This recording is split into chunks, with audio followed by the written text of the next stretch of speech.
Hai sobat semua, jumpa lagi di hari Minggu ini. Nah, kali ini saya kedatangan dua teman aku. Yang ini namanya, Hendy, hai.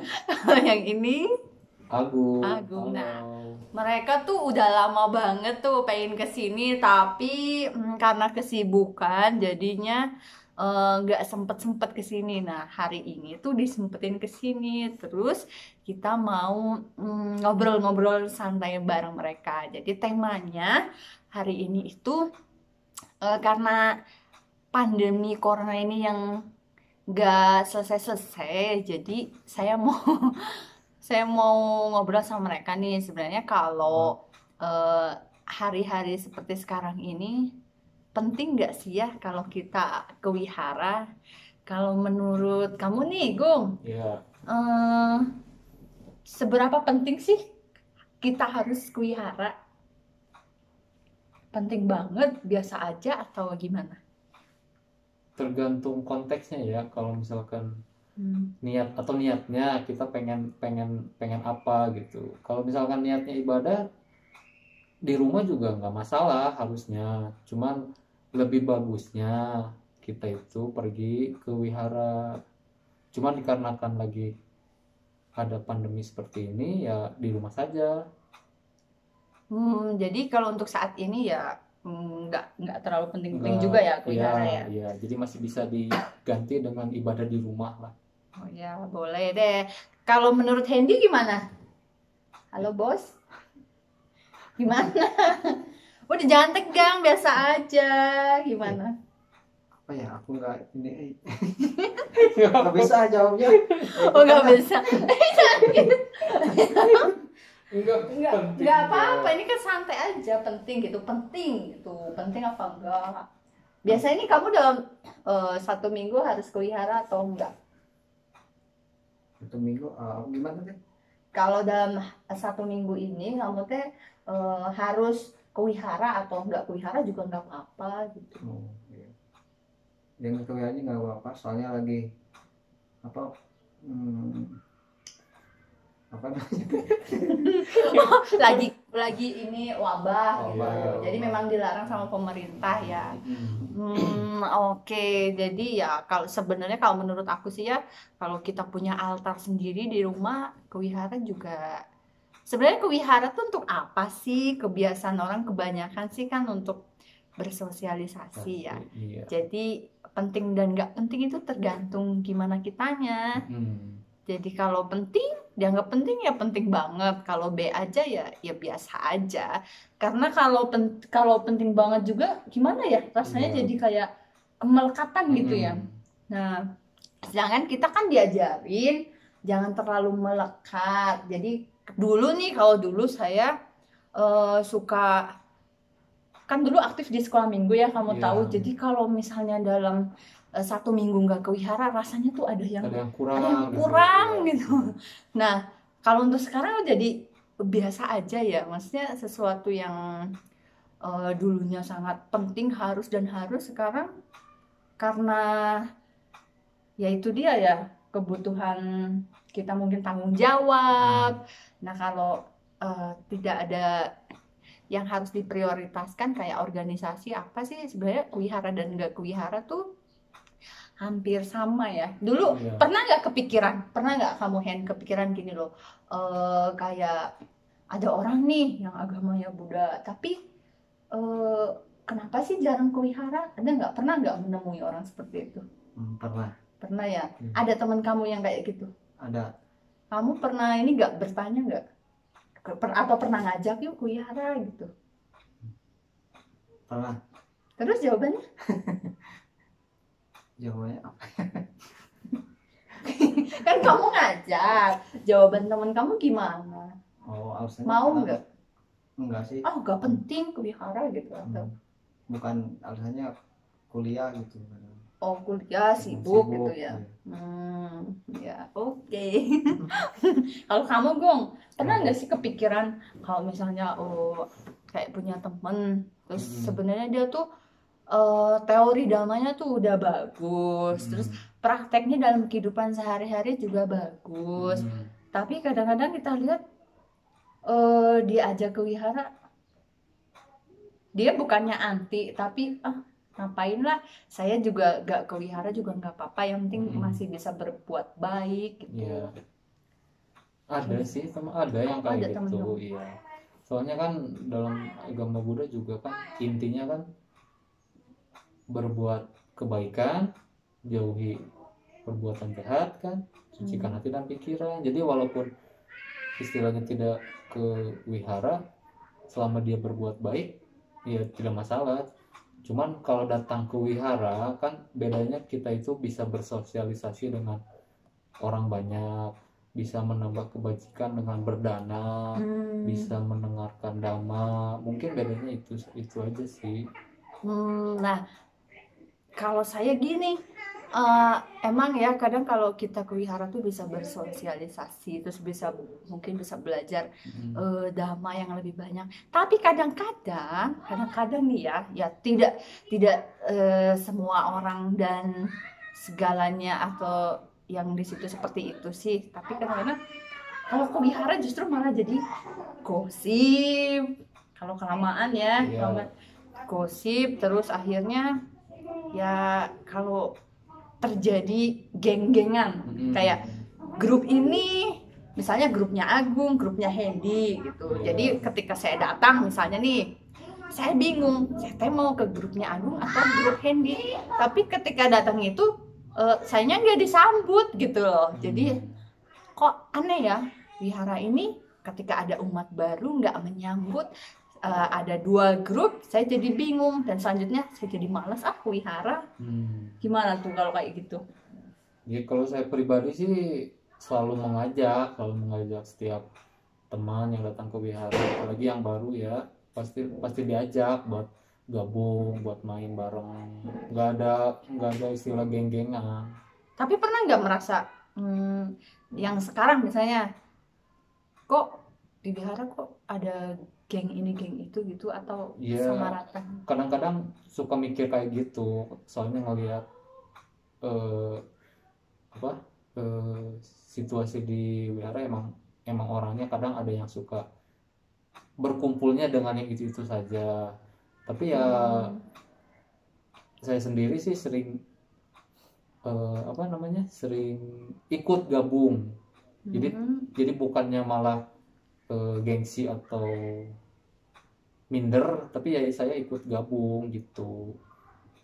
Soalnya kalau lihat berkumpul terus kitanya minder, itu mah gengsi ini gengsi itu, kita malah nggak punya teman dong. Nah, ngomongin kalau Hendy gimana? Kalau misalnya ada grup A, grup B, grup Agung, grup Hendy, nah gimana? Kamu mau memisahkan, maksudnya mau tetap di geng Hendy atau pengen berteman di geng Agung gitu, maksudnya atau sama-sama udahlah jangan geng-gengan gitu. Soalnya ini kayak di sekolah gitu, geng-gengan. Gimana? Sama jawabannya kayak Agung. Oh sama. Sama kan? Oh nggak bisa. Ya oke lah ya. Terus selama ini ya kita ke temen fake ya. Jadi selama berteman nih, pernah nggak kalian mendapati temen yang fake atau temen palsu? Kamu pernah nggak? Misalnya di wihara nih, yang suka baik-baik gitu awalnya, deket-deketin kamu, wah Hendy ini baik, gini-gini, tapi ternyata di belakang kamu tuh dia jelek-jelekin kamu. Misalnya jangan temenan sama Hendy, atau jangan deket-deketin Hendy lah, tapi padahal di depan kamu orang itu teh memuji-muji kamu gitu. Pernah nggak seperti itu? Nggak tahu kayak. Nggak tahu, berarti nggak ada dong. Wah hebat berarti kamu, Hen. Beneran nggak ada? Kamu aja. Wah hebat dia. Berarti salut ya dia, berarti nggak punya teman fake tuh.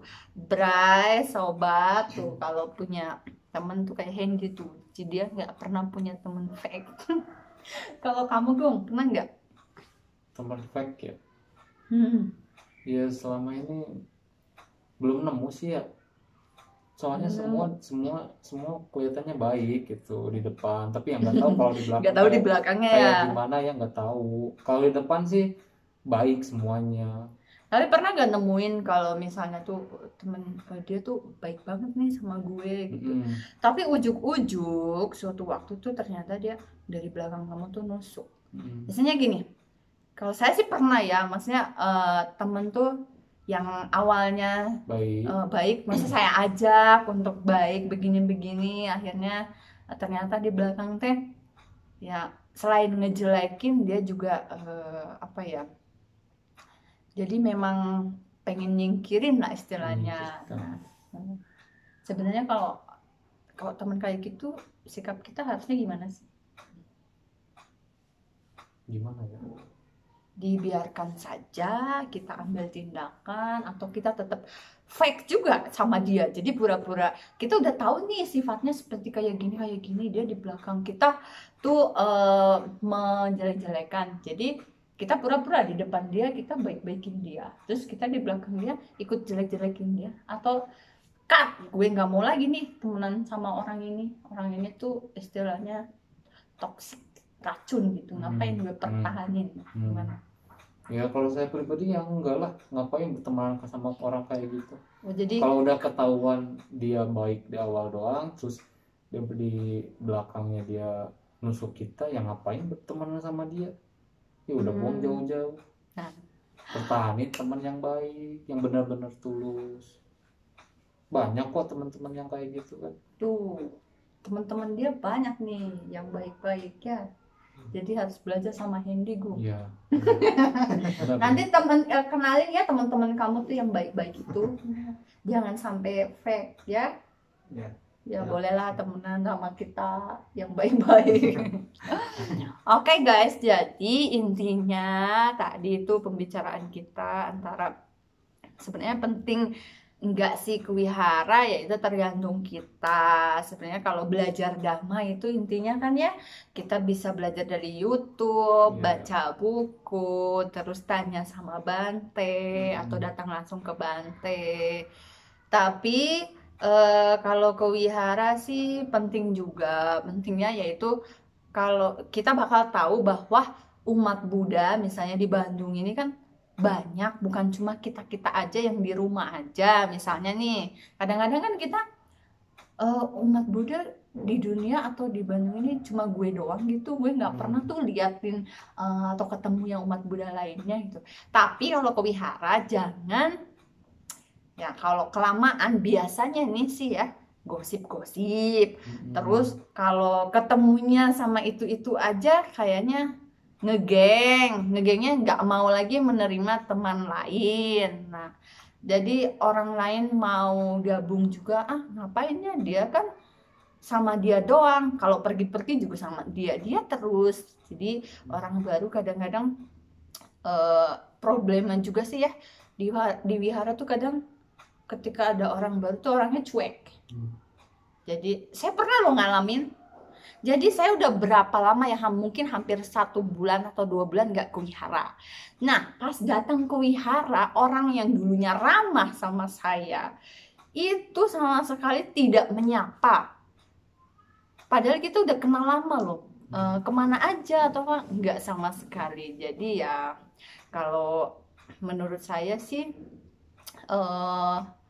kalau bingung, pernah juga ya ada temen dia tuh pinter dalam segi damanya, pinter organisasi di wiharanya juga pinter, pernah menjadi ketua di sebuah wihara pemuda juga, dia ketuanya.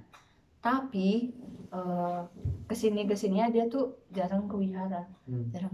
Dan saya tanya, jawabannya nggak pasti gitu. Tapi ketika kita sudah melewati masa-masa itu, kita akan menemukan jawabannya sendiri.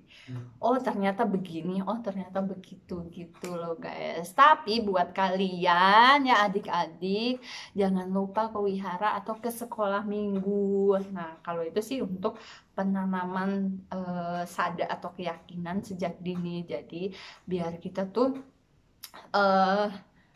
nggak salah paham ya tentang, kadang-kadang kan kalau kita nggak tahu Buddhis itu apa atau penyembah berhala dan sebagainya. Nah kalau kita tidak belajar itu, maka kita akan jadi berpandangan salah.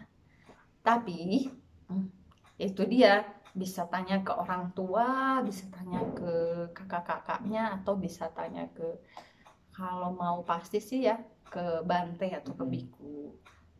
Nah, itu dia ya guys, semuanya sobat di bincang-bincang tadi sama Hendy dan sama Agung. Salah ya, sama Hendy dan sama Agung.